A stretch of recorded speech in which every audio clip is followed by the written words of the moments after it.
Sales enablement sits on top of the CRM, so it enables the salesperson to be more efficient and productive at their job by eliminating a lot of the manual tasks that a salesperson would generally have to do on their own, which limits their productivity. Welcome back to another episode of More Than Marketing. I'm your host, Arsha Mirsha, and today we're talking about sales enablement and the clash of marketing and sales. And to do that, I have none other than my main man, Noah Berk. Noah, good to have you. Thanks for having me. Of course.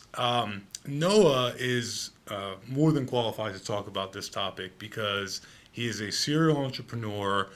And I didn't do the math, but I think you've been entrepreneuring for like 20 years now. If you count, all the way back to high school, Yeah, sure. high school. Yeah, sure. We were hustling. We were back in high school. There you go. So Noah and I are friends, and now business colleagues, business partners.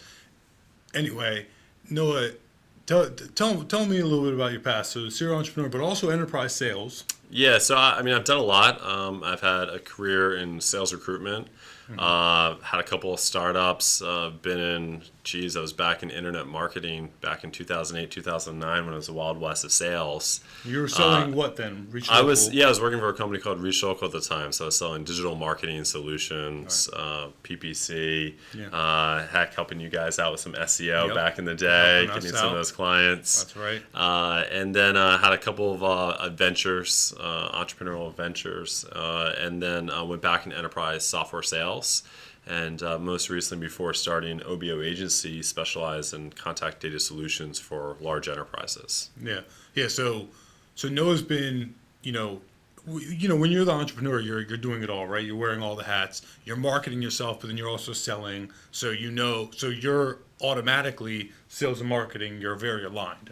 Yeah, absolutely. When you're an entrepreneur wearing the hats. You have to be. You have to know both sides. But you've also sold Reach Local, which is marketing, but you were the salesperson, so you're getting leads, and right, like you are like the full circle. I was using back in the day. I still remember when I was using Goldmine when I was the sales recruiter. So I love it, Goldmine. And what's the other Act? Act. I never use Act. I have seen it. I actually have a client who I believe uses Act or had used Act. Still.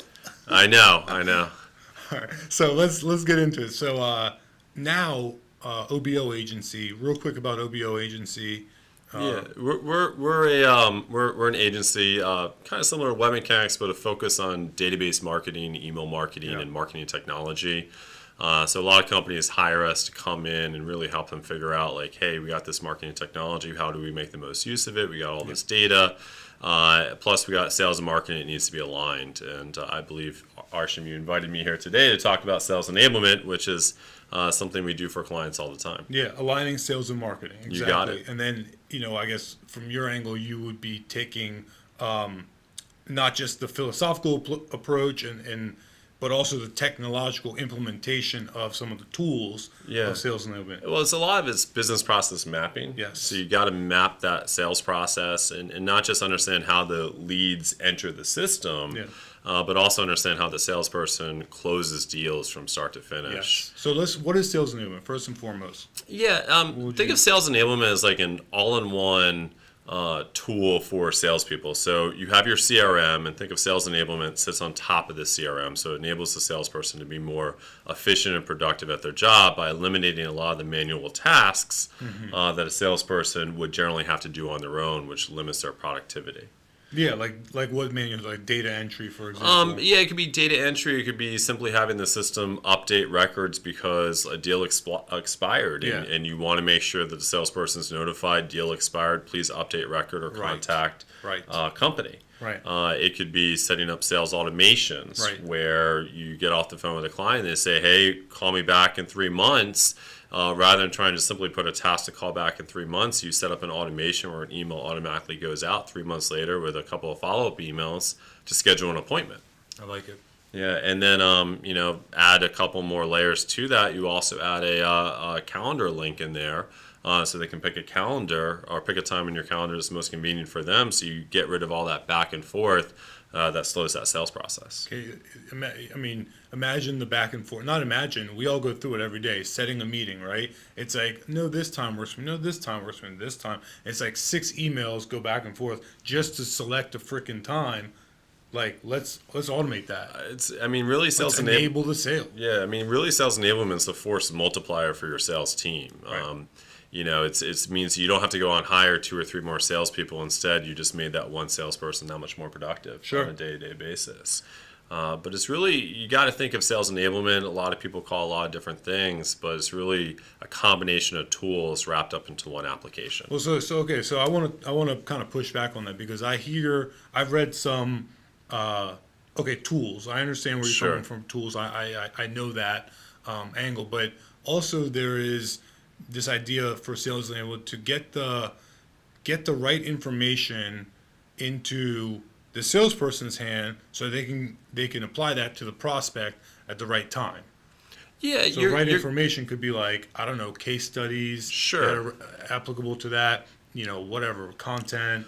So you're kind of marrying the philosophy of account-based marketing with sales enablement. Okay. So account-based marketing, the idea is you first identify who you want to reach out to, then you reach out to them, then throughout that sales process, you send them the right information at the right time. Right. What sales enablement enables you to do is do that more efficiently and effectively. So you can have all your documents loaded up in the system, be able to send out those documents, and be able to track when that prospect clicks on that link to know when to call back or what to send next. And I love that because, so I buy that. I'm with you. You win the pushback on this one, but you still need the information. To get of course. Right.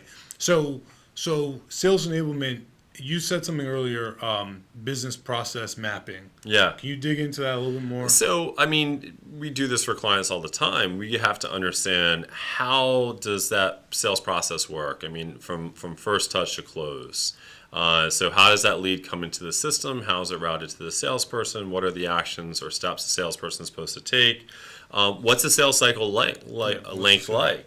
Because that will dictate kind of what pieces you're going to need within your sales enablement application to be successful. Yep. So we have to map that entire process from first touch to close, and then from there we can start saying, okay, you're going to need these type of automations to do follow-up after a phone call, these type of automations when a deal is, we'll call it a holding pattern or not moving forward, stalled is a better word for it.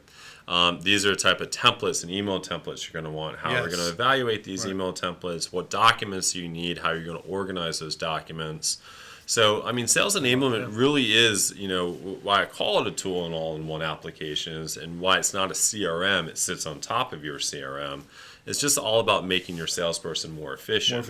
More deals, better deals, faster. More, better, faster. That's the benefit. That is the benefit, right? Yeah. Right. And so you got to really think about, as an organization, the reason why you asked about process mapping is because if you don't map your process, adding a sales enablement tool may do you no benefit because no one's on the same page. Because you don't, exactly, thank you, you're not on the same page. The business process map, that lays out, hey, here's what a lead comes in. I love asking clients this. My favorite question. What happens after we get you a lead? Because we're, web mechanics, we're hired to get leads for our customers. Okay, great. We got you a lead. What happens next? We tout ROI all the time, but just because you got a lead doesn't mean that lead has bought. There's still a sales cycle to go through in a B2B world. Sure. In an e-commerce world, okay, now we can see it all. But so I loved asking that question because we're talking to the marketing folks. Yeah. And they, half the time, don't have the answer. When they do have the answer, I'm like, yeah, when they don't, it's like, that's a good question. Maybe I should go find out. So who owns sales enablement? Right? Because too often there's this clash between sales and marketing where it's like sales is like, hey, these leads suck. You're not getting me enough leads or whatever. Marketing is like, well, wait a second. Like, they are the personas that we all align to. So what? So yeah, who owns sales enablement depends upon. It depends upon your organization. If you're a large organization, you may actually have a sales operations person or a sales admin who's really kind of managing the entire sales enablement process, making sure that the templates are updated, you got the automation set up, You got people following through in the deal flows, and that individual's job is not only to keep the database What if they don't have that person? A lot of companies don't have that Don't have person. that person. And so it kind of falls to one of two people at that point in time. Either falls to the marketing team to support the sales team, and where they start filling that function Right. of giving them the tools they need to be successful, or it falls to an outside agency to really help support their sales efforts. So, I mean, on a regular basis at OBO, we are literally providing that back-end sales and operations support function. Because there's no one inside the organization who's thinking strategically. Are you doing reporting and analysis on We'll the do efficiency of their sales Yeah, I mean, we'll department? do reporting and analysis. Efficiency in terms of like, are they completing tasks? Are they doing records? Are they following up in particular periods of time? Generally, you got to talk to the sales management I was going to say leader. that should be like sales management. And that's sales management. You're more or less taking direction from sales management at that point on what they're looking for. But you guys could hook up sales, because I was thinking, okay, if they have sales ops, fine. If not, maybe marketing. But I was thinking a sales manager should own sales enablement. Sales manager should be, hey, I want to make sure my salespeople have the information, the content, and then that they need, but also are not wasting their time, inputting data, like Clearbit. So grab some Clearbit. There you go. You've populated your record. You don't need to. In a perfect world, yes. Okay, yeah, right. Sales leaders, they should ultimately be responsible for sales enablement. But a lot of the times they may not necessarily have the technical chops. Sure. They come in different shapes and sizes. All sorts. I mean, you can come across the sales leader out there who will get his hands dirty with whatever the application is, know it like the back of his hand, and can teach anyone how to use it. You also come across the sales manager who's the total opposite. They can close any deal that their rep puts in front of them, but asking them to turn on the computer is a challenge. Right, yeah. Or you come across a sales leader who is the CEO or the founder who is also washing the dishes at 5 p.m. So the thing is, once you get sales enablement up and running for clients, or once you get sales enablement up and running for yourself, I mean, a lot of times your salespeople will start taking ownership over the activities because they've seen how it makes them so much more productive than prior to them not having that type of application. I literally was just with a client today showing them the functionality. I'll give a little shout out to Hubspot of HubSpot's tool on the sales side, which, they got a CRM, they got HubSpot Sales Hub, but it's really that sales enablement piece in the Sales Hub that just blows people's minds away when you show them, hey, this is how you can automate these activities that otherwise you'd be spending all this time doing. I love it. That makes so much sense. I hear what you're saying about sales manager, different shapes and sizes. But let's talk more, if we can, about how marketing can help with this, because I think that marketing is who's out there spending a lot of money on this technology, implementing technology like marketing automation technology. Yeah. And now you're talking about HubSpot. HubSpot obviously is becoming a platform for sales and marketing and now service. So they're trying to link. They're trying to marry them both. They're trying to marry them, and they once had a hashtag smarketing. They're all about this. So marketing people actually play a pretty big role in this. Right. One, generally it's marketing who's pulling together the reports for the sales leader and the company and the executives. Two, they're the ones who are adding the templates and the documents into the system. Three, they're helping to craft the email templates that are being sent out on behalf of the salespeople, and they're also helping to craft the actual automations themselves. So they're looking at the stats saying, hey, this automation is working well, this one isn't. The other thing you also have to ask yourself, are you a sales organization that has SDRs and BDRs who are doing cold calling and essentially appointment generation? Or do you have a team of full cycle sales reps? Because there's different applications out there. I mean, you got SalesLoft, you got Outreach, and all these are considered sales enablement tools. Right, true. And HubSpot kind of marries both BDR and a full cycle sales rep, so both can do and use the application effectively. Yeah, and it also, I don't think, going along with your, it's sales enablement can fit or doesn't fit necessarily based on your organization type, but also based on where your organization is in kind of its like sales and marketing maturity. So for instance, you might not be getting enough leads to be needing to add efficiency to your sales department. True. Right? If you just don't even have enough leads, then why are you trying to get more efficient? Well, it's the same thing like when people purchase marketing automation and they get a total of 20 visitors to their website. Yeah, that makes no sense. I mean, there's a reason why MailChimp and Constant Contact still exists. Exactly. I mean, Yeah. It really is dependent upon your organizational level of sophistication. If Yeah. you get a lot of inbound leads coming in, market automation makes a lot of sense, but sales enablement makes a lot of sense even for companies who don't have a lot of leads coming in. Okay. Also, And well, if you're looking at kind of two different organizations, if you're looking at a full cycle sales rep, and you only have limited number of full cycle sales reps on your team, you want to help them automate as many tasks as possible. And I'd say probably the biggest one to automate is those sales sequences. So literally having that follow-up sequence being sent out to your prospects. so what is a sales sequence? A sales sequence would be like, for example, you set up, someone says, hey, listen, Arsham, call me back or send me an email in 2 months to set up a meeting. Well, you can do one of two things. The traditional method is set up a task for yourself. Once the task's set up, you go back, you got to remember what you said, look at the notes, write an email, you send out that email, the guy doesn't respond, you got to go ahead and send another email, you set up another task to follow up a few days later. When he doesn't respond, you got to manually set that up. And automation is whereby I go that very same day the person says, hey, email me in 2 months. I set up an email sequence to be sent out with multiple emails in that sequence. Email 1 is essentially referencing what was said. Yeah. You told me to reach out 2 months ago. You told me to reach or out in 2 in months, 2 and months. here You're I am. writing it right now, Right. but it's being scheduled to be sent out 2 months And later. you put your meeting link in You that put your one. meeting link in that particular Right. email so they can pick and choose because you have no idea what your availability is going to be like. Sure. And then Nice. 3 days later, because he hasn't responded or she hasn't responded, you go ahead and have another email in that sequence being sent out. And you're like, well, let me have this one sent out in the morning because it's more likely to be seen. Mm-hmm.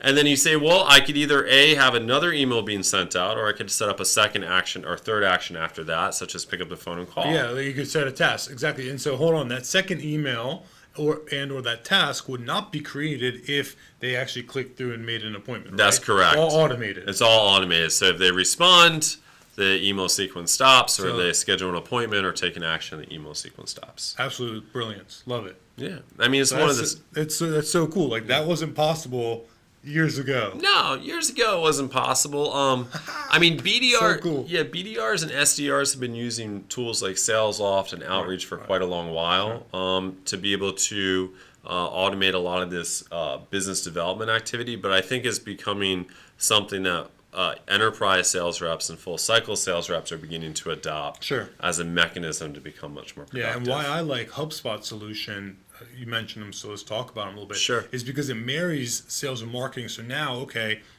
that sequence and that sales enablement kind of automation happens inside the same platform that is also logging the marketing activities and how this lead or set of contacts at a company are engaging with your website or with your advertising. So now you're marrying those two pieces of data. So if that deal goes and becomes closed won, you can do full funnel analysis to say, where did that come from?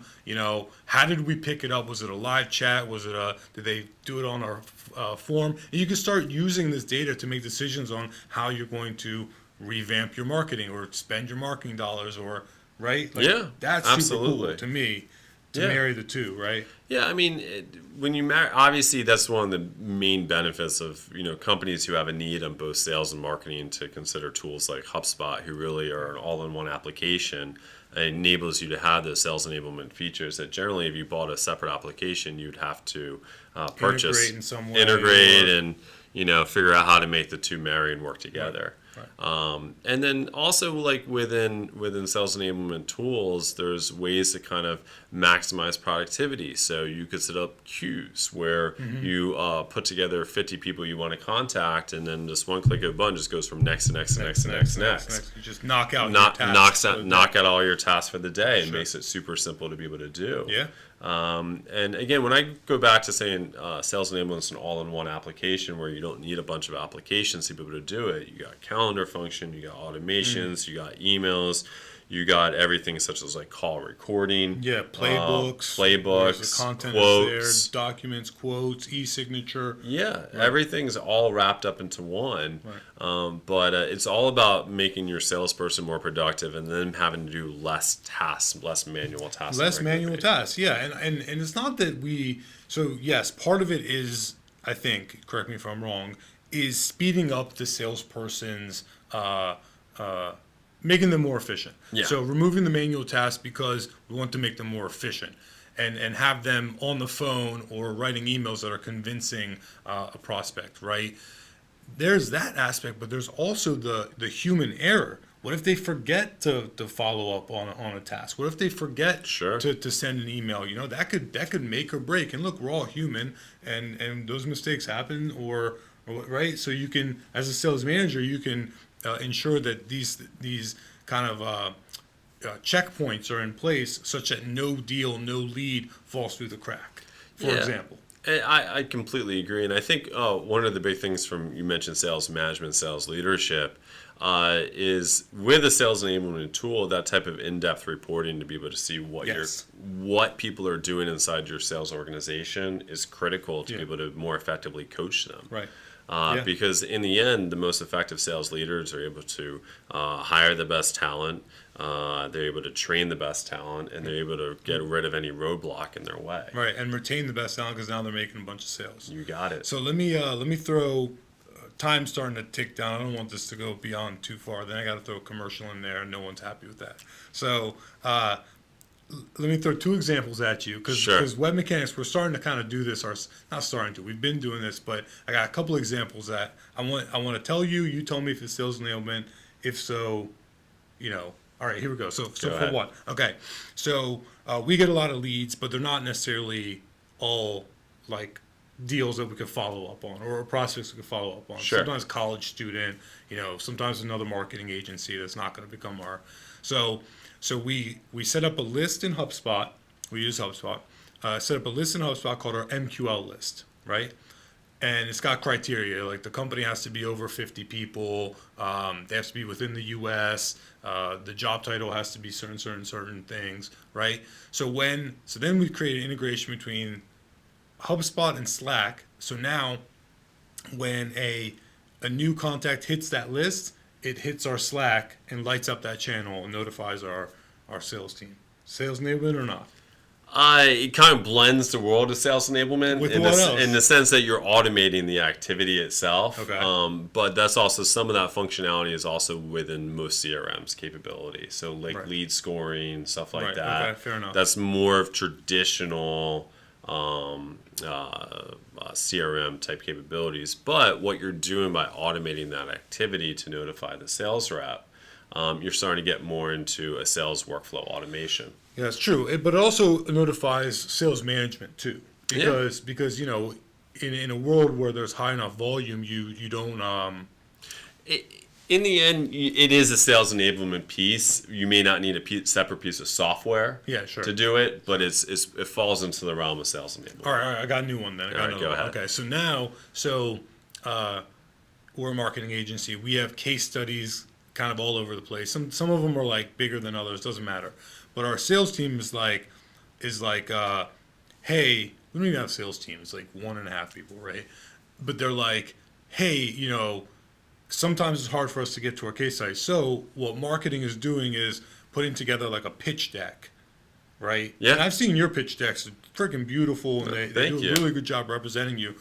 Sadly, like, we don't have something like that. I think yours are great, but you know what we've done, so that but it's not comprehensive like yours. Like, it's not like in a one deck. So marketing is going through and putting this kind of pitch deck together, complete with like about web mechanics and case studies and awards and etc.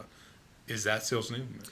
Sales enablement is once you go ahead and you add them to the documents and you break them out based upon who should be getting what document and put together the folders to make it easy and quick for your salespeople to access it. Okay. That's sales enablement. Well, I would argue that putting all that data into one, instead of having like, oh, here's our brochure, and then if you want our case studies, then I got to go to my Drive folder. Oh no, within one system, like putting it all into one. You want to have it within the sales enablement system itself. I mean, that is sales enablement. Yeah. Think of anything that you're doing to speed up the process for your sales team. Yeah, so totally. even going back to your first example of setting aside, so there's a difference between what the tool does versus what sales enablement is. Okay. So a lot of times people think I need to buy a sales enablement tool, whereas they may already have a lot of sales enablement functionality and features In their current software stack, they're just not utilizing it. Not utilizing it. Okay, great. I completely agree. Yeah. I completely agree. Yeah, okay, Awesome. good. Yeah, so benefits of sales enablement, more efficient, remove human error, more efficient sales, More efficient sales. remove human error, make sure, nothing falls through the cracks, Automate a lot of manual activities and tasks. enable you as the leader, sales manager or CEO or whatever to report Yep. and analyze not only what the sales team is doing, but also how marketing, what is our efficiency of marketing leads to assign leads to work the leads to, right? Yeah. MQLs to SQLs to close deals. You got it. I mean, it's an all-in-one application that makes life easy for everyone on your sales team to be productive and efficient. And to bring this whole episode back round together, imagine your first, remember the staffing Yeah. firm, right? Can you imagine having HubSpot back then, Oh my God. right? Unfortunately, I have a feeling a lot of people that we brought on board, we may not have needed so many because they would have been so much more efficient at what they did. We wouldn't have had to, right? We wouldn't have had to have so many. The irony is the staffing world, if you look at the tools they use in their applications, they actually had a lot of the sales. Bullhorn. Bullhorn. Yeah. Bullhorn has, and to this day, Oh probably my still a God, lot of the you're sales right. enablement features that we now are just seeing coming out into the sales enablement world, and this was more than 10 years ago. But see, Bullhorn was tailored as an applicant tracking system. Yeah. It was called an applicant tracking system, but making a hire as a recruiter is very much like a sale. It is a sale. It is a sale. Yeah. So And Bullhorn was kind of like, Bullhorn would have the automated responses. They would have you help Wow. set up notifications. Nostalgia. Much more advanced than a traditional CRM at that point in time. Right. So yeah, looking back, I mean, like it existed. It just existed within a different universe. So now you're hearing about it because it's proliferating, and there's platforms like HubSpot, for example, who have kind of made it such that you can take this marketing automation, now sales automation, or sales enablement tool, and apply it to many different industries, as opposed to Bullhorn was just an applicant tracking system back then. Absolutely. I mean, and companies who are not using sales enablement are really kind of behind the times at this point. So it's coming to a theater near you. Essentially, yeah. If you're a CMO and you're not talking sales enablement with your sales manager, you probably should be. Yeah, and think about it like this. I mean, it's easy to see 20, 30, 40% more productivity from your sales team once they adopt it. There's the benefit. And if all of you, I know most people struggle with having their sales team use a CRM, and just be sure to tell them, hey, listen, this isn't just a CRM. This is a tool to make your guys a lot more productive. Which means more what? sales. More sales, which means more revenue. more money. There you go. Exactly. Yeah, and also makes you look like a hero. That's added benefit. Thank you, my friend. So if you like this episode, then like it. If you don't like it, you're going to comment. If you like it, you can comment too. Just do something, okay? Like it, comment, share. Noah wants to hear from you just because he likes talking to people. TLDR. Thank you all out there. Until next time. Thank you. Cheers.